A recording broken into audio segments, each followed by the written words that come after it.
Kalau awak mati, duit dibawa apa tinggal? Tinggal. Kalau awak mati, mobil dibawa apa tinggal? Tinggal.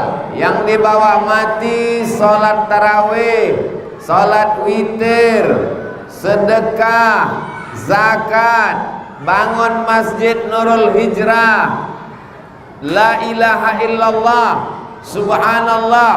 Itulah yang akan dibawa menghadap Allah Subhanahu wa ta'ala. Betul? Tapi semua amal ini hancur kalau kita melakukan yang tujuh macam yang disebutkan Nabi Muhammad sallallahu alaihi wasallam. Inilah hadis yang akan kita kaji malam ini insyaallah. Hadisnya ada dalam Sahih Al-Bukhari, ada dalam kitab Sahih Muslim. Kalau hadis itu ada dalam Sahih Bukhari, ada dalam Sahih Muslim, namanya muttafaqun alaih. Sepakat ulama bahwa hadis ini sahih, tak ada keraguan. Nanti kalau ada yang bertanya, apa yang disampaikan Ustadz Abdul Somad tadi?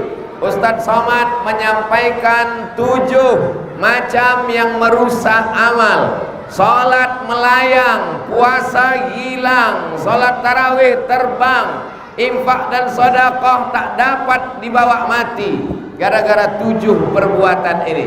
Di mana hadisnya? Ada dalam Sahih Bukhari dan Sahih Muslim. Siapa sahabat Nabi yang meriwayatkannya? Sahabat Nabi yang meriwayatkan hadis ini namanya Abdurrahman bin Sakhar Ad-Dausi, dikenal masyhur dengan nama Abu Hurairah radhiyallahu anhu. Suara apa joleh apa tak joleh? Yang pertama kata Nabi sallallahu alaihi wasallam, ijtanibu as-sab'al mubiqat. Jauhilah 7 yang dapat merusak amal. Mubiqat artinya menghancurkan amal, menghilangkan amal, tak jadi bekal menghadap Allah Subhanahu wa taala. Lalu sahabat bertanya, apa yang 7 itu ya Rasulullah?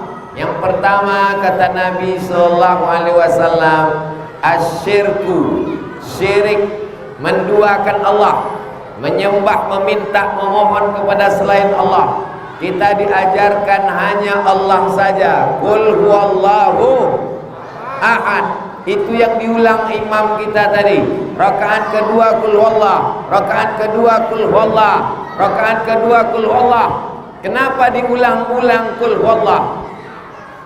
Karena qul huwallah menguatkan keyakinan kita. Qul huwallahu ahad, meminta hanya kepada Allah. Allahus samad, lam yalid wa lam yulad wa lam yakul lahu kufuwan ahad. Sebelum terbit matahari, salat qabliyah subuh.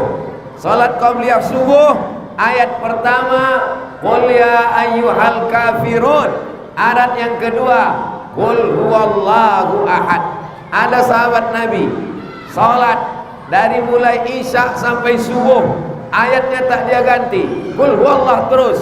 Namanya Qatadah bin Nu'man. Lalu kemudian dilaporkan ke Nabi Muhammad sallallahu alaihi wasallam, ya Rasulullah, ada sahabat dia salat ayatnya qul huwallah terus.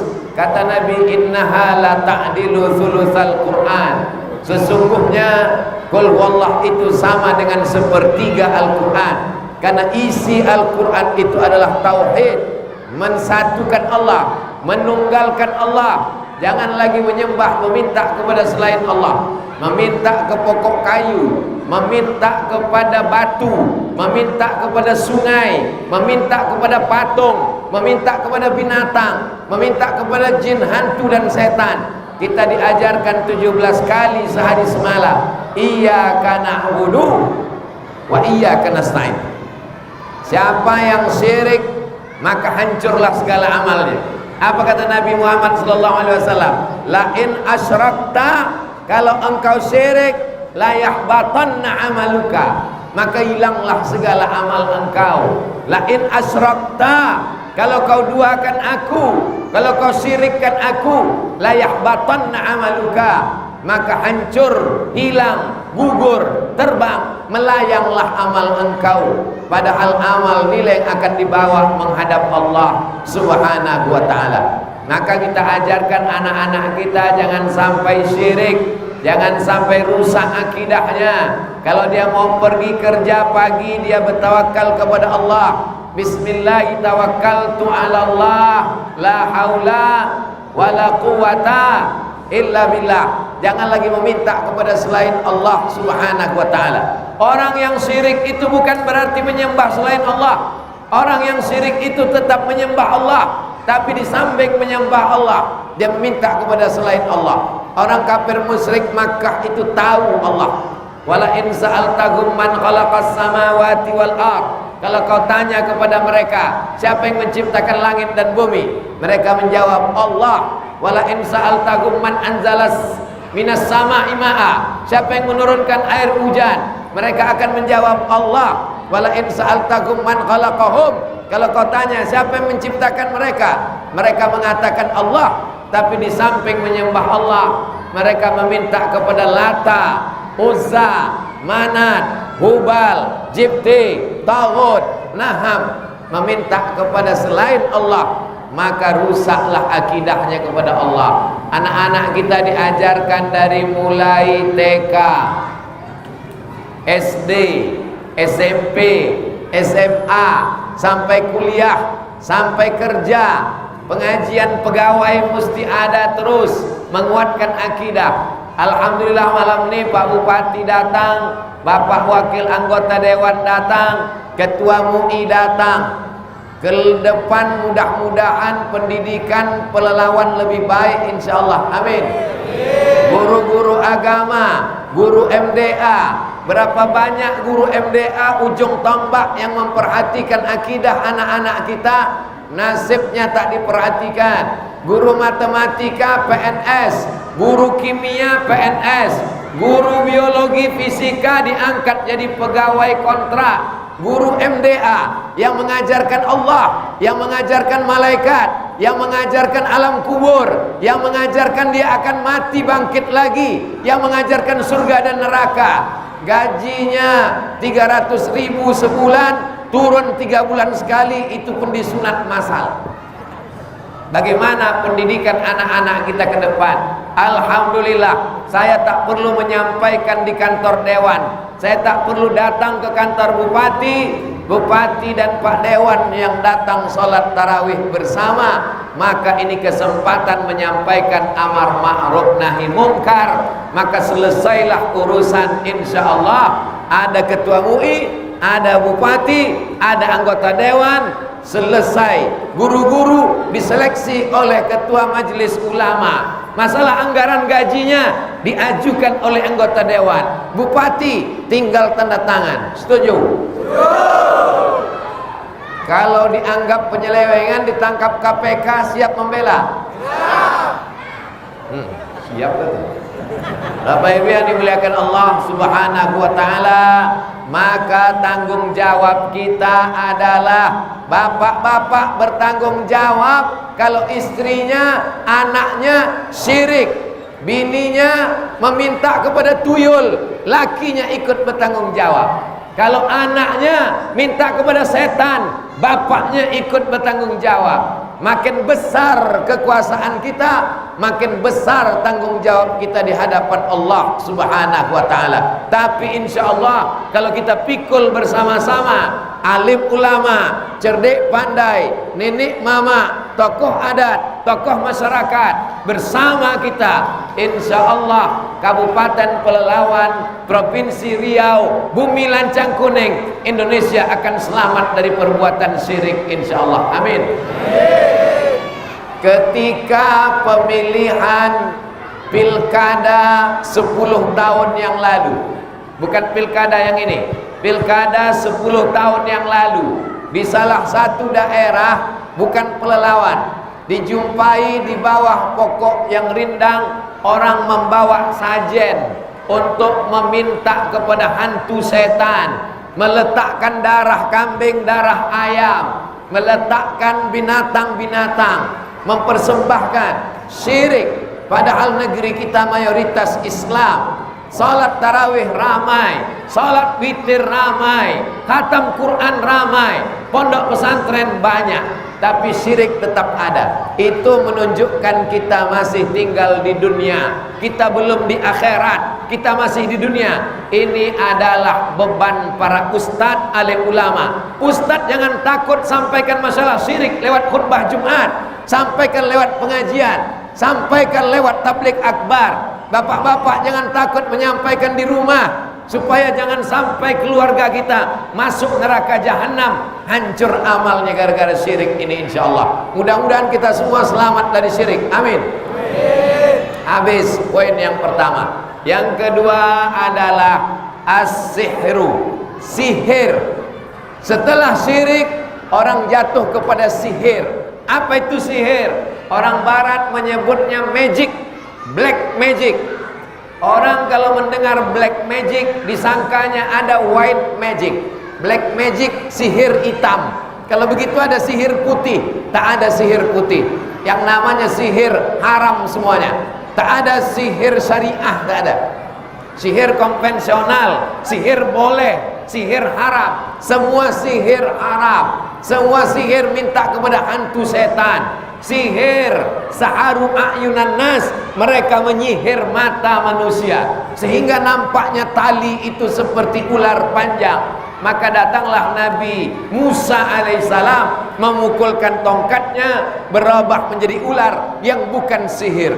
Zaman Nabi Musa lah sihir paling banyak. Lalu kemudian sampai hari ini orang masih mempraktekkan sihir.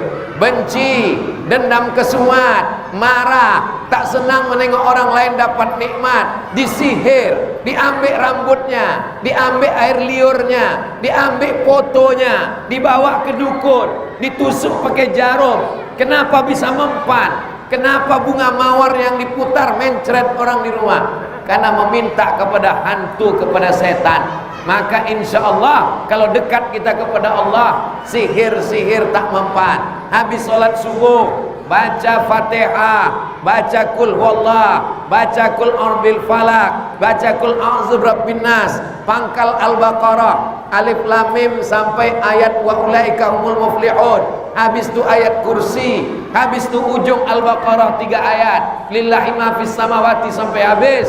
Hembuskan ke tapak tangan, sapukan ke muka, ke kepala, ke badan. Habis sholat subuh sekali, habis sholat isya mau tidur malam sekali. Nanti pulang ke rumah baca Quran tadarus. Setelah itu mau tidur malam baca sekali. Yang paling bagus diambil daun sidir. Daun sidir besarnya sebesar ibu jari. Daun bidara kata orang kita. Daun sidir, daun bidara, satu batang 20.000. Bukan saya jualan, saya baru membeli bulan lalu. Cari daun bidara, tingginya segini, tanam depan rumah, batangnya bisa besar. Daun bidara untuk mandi jenazah. Daun bidara untuk mandi orang kesurupan diganggu setan. Kesambet kata orang Jawa, kesapo kata orang Melayu. Disapu hantu, sapu setan.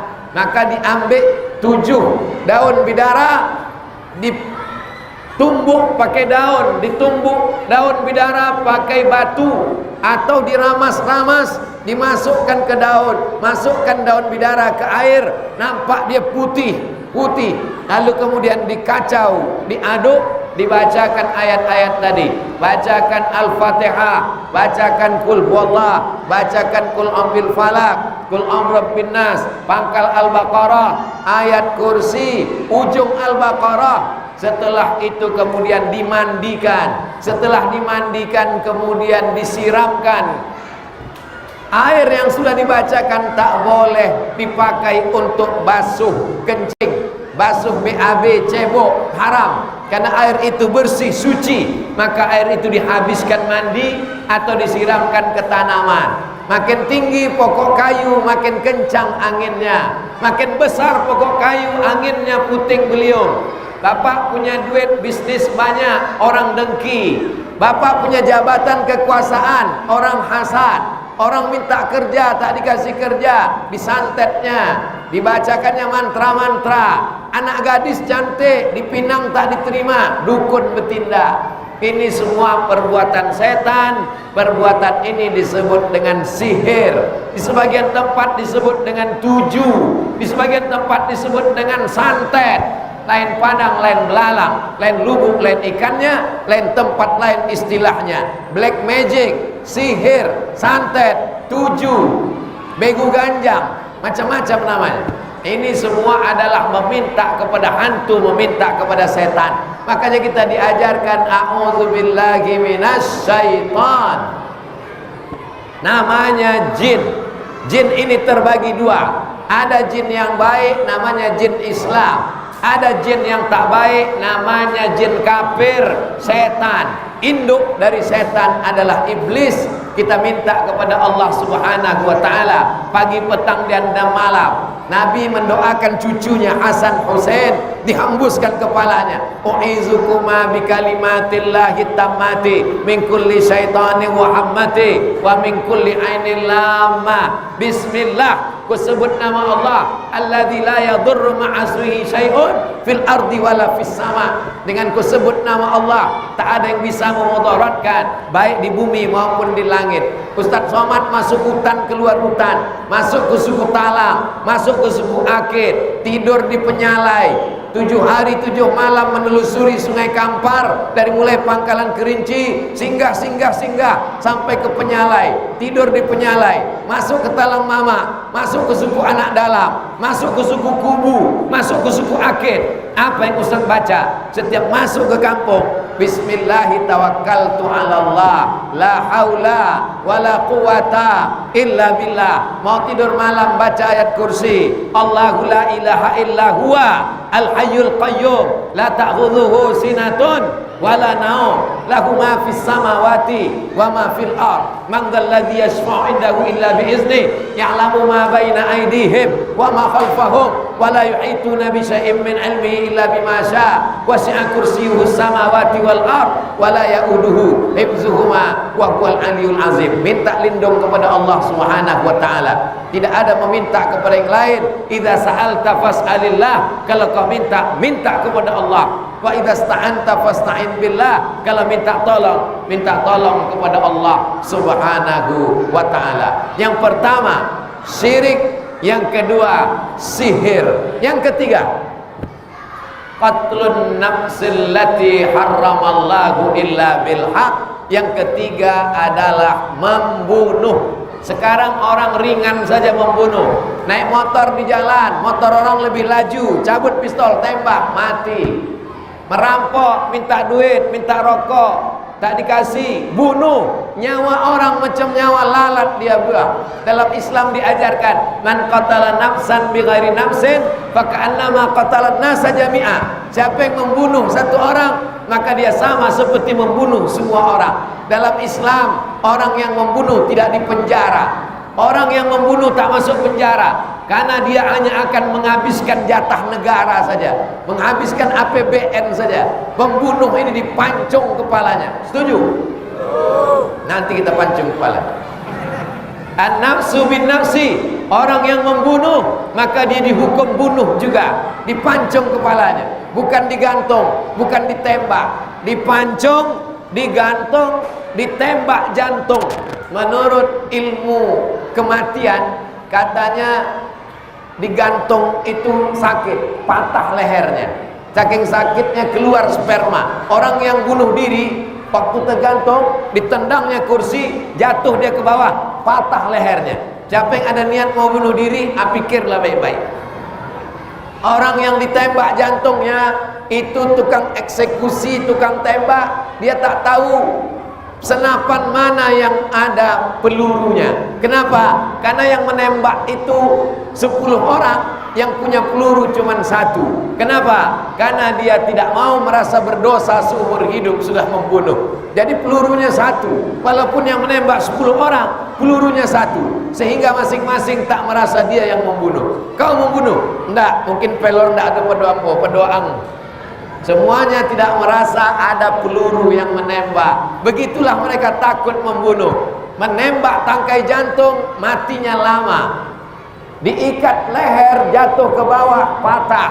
Tapi ketika orang dipancung tengkuknya, maka ketika pedang itu kena ke tengkuknya, langsung dia pingsan dan mati. Karena kalau memukul orang dari tengkuk, langsung pingsan, lalu kemudian mati. Jadi menurut ilmu kematian, ditembak, digantung, dipancung, maka dipancung lebih ringan.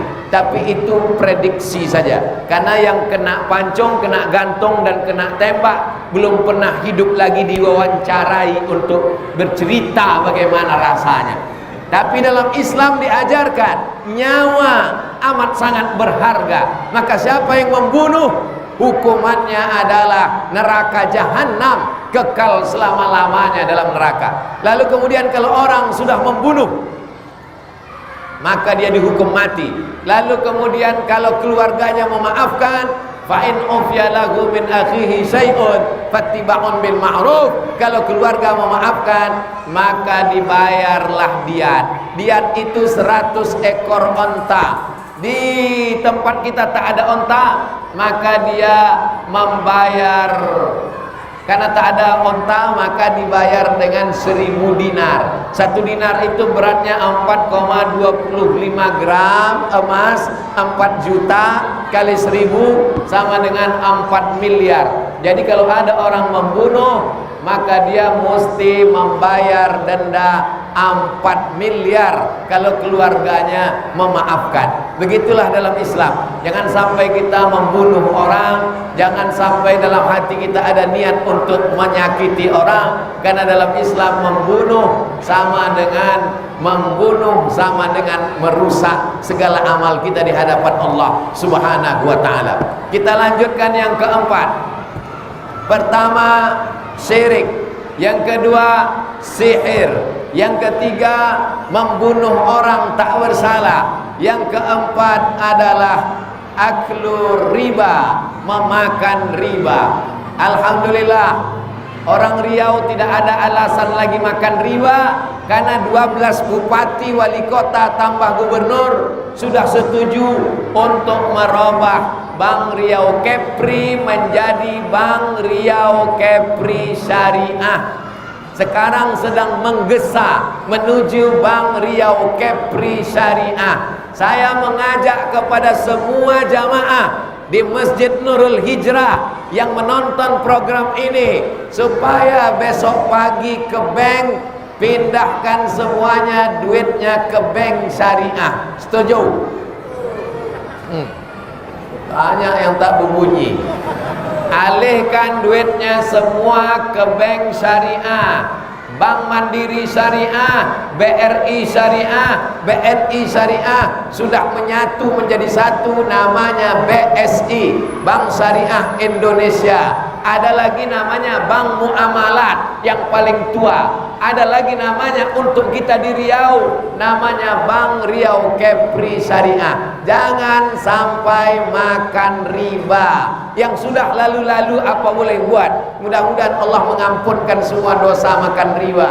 Orang yang makan riba, ayyuma lahmin, setiap daging di badan, nabata min haramin, kalau tumbuh dari yang haram, fannaru aulabi, tempatnya adalah api neraka jahanam. Ayyuma lahmin, dimakan duit riba dalam bentuk ayam panggang, dalam bentuk nasi lemak, dalam bentuk ayam penyet, berubah menjadi setetes darah, berubah menjadi daging tulang belulang, maka dia menjadi santapan api neraka yang beratnya 50 kilo, 60 kilo, 70 kilo. Ingat, kalau itu dari riba, hanya akan menjadi santapan api neraka. Padahal pagi petang kita berdoa, Rabbana atina fid dunya hasanah wa fil akhirati hasanah wa qina azab. Tak ada guna wa qina azabannar, karena dia hanya akan menjadi santapan api neraka. Bangkit dari kubur, allazina yakuluna riba, orang yang makan riba, la yaqumuna illa kama yaqumul ladzi yatakhabbathu syaitanu minal mas. Bangkit dari kubur macam orang bangkit dari kerasukan setan. Kalau pernah Bapak Ibu menengok orang kerasukan setan, orang kesambet, orang tersapu, orang diganggu hantu, begitulah dia akan bangkit dari kubur nanti gara-gara makan riba. Sudah kusampaikan kepada jamaah, tinggal jamaah besok pagi mengalihkan tabungannya ke Bank Riau Kepri Syariah, Bank Syariah Indonesia, Bank Muamalat di Kabupaten Pelalawan, di Pangkalan Kerinci. Ketiga-tiga ini ada insyaallah. Amin. Janji besok pagi jam 9 ke bank. Yang tidak melakukan, aku tak tanggung jawab di akhirat nanti. Bapak Ibu yang dimuliakan Allah Subhanahu wa taala, saya ceramah tak ada berbelok-belok. Saya ceramah tak ada memilih-milih kata, lembut-lembut, berbaik-baik, tak ada. Langsung saja, to the point saja. Yang setuju alhamdulillah, yang tak setuju pergi balik, kolak sudah menunggu di rumah. Bapak Ibu yang dimuliakan Allah Subhanahu wa taala, yang pertama syirik, yang kedua sihir, yang ketiga membunuh, yang keempat makan riba, yang kelima akli malil yatim, memakan harta anak yatim. Ini hati-hati yang mengelola anak yatim, yang punya panti asuhan, yang punya kebun sawit tapi ternyata punya anak yatim. Seorang ibu suaminya mati meninggal, punya anak laki-laki, ibu cuma dapat 1/8. Kalau 1 miliar, ibu cuma dapat 125 juta, yang 875 ini punya anak. Ibu nikah lagi, dapat suami baru, berondong, diambilnya tanah, makan haram, makan harta anak yatim. Maka bagikan kepada anak, tunggu setelah dia dewasa. Faman kana ghaniyan falyasta'fif. Kalau kau kaya, kalau kau mampu, jangan makan harta anak yatim. Faman kana faqiran, tapi kalau miskin, susah, tak ada duit, falyakul, boleh. Ibu-ibu yang mengelola harta anak yatim, menerima sawit anak yatim, menerima pokok karet gotah anak yatim, mengurus ruko anak yatim, mengelola panti asuhan, falyakul bil ma'ruf, boleh dia makan sebatas standar. Kalau di Pelalawan standar upah minimum kabupaten, UMK, upah minimum regional. Kira-kira kalau mengurus 10 hektar sawit di Kabupaten Pelalawan, berapa layaknya digaji?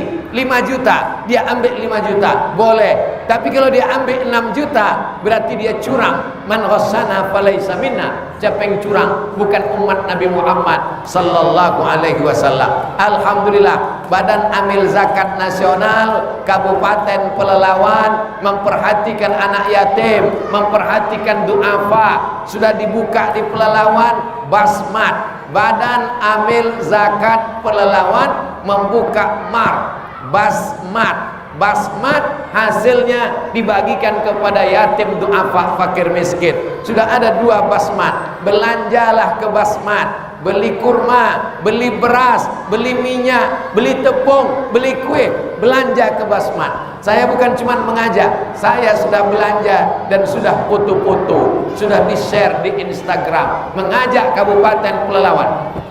Nanti ke depan 2 sudah dibangun di Pangkalan Kerinci, 1 lagi nanti akan dibuka di sore insyaallah. Kita berharap kabupaten lain terinspirasi dari Pelalawan. Sebagaimana di Pelalawan bisa membuat basmat, belanjalah kita ke tempat yang kira-kira kalau orang itu untung, duitnya untuk fakir miskin, anak yatim dan duafa. Jangan mengkayakan orang yang sudah kaya.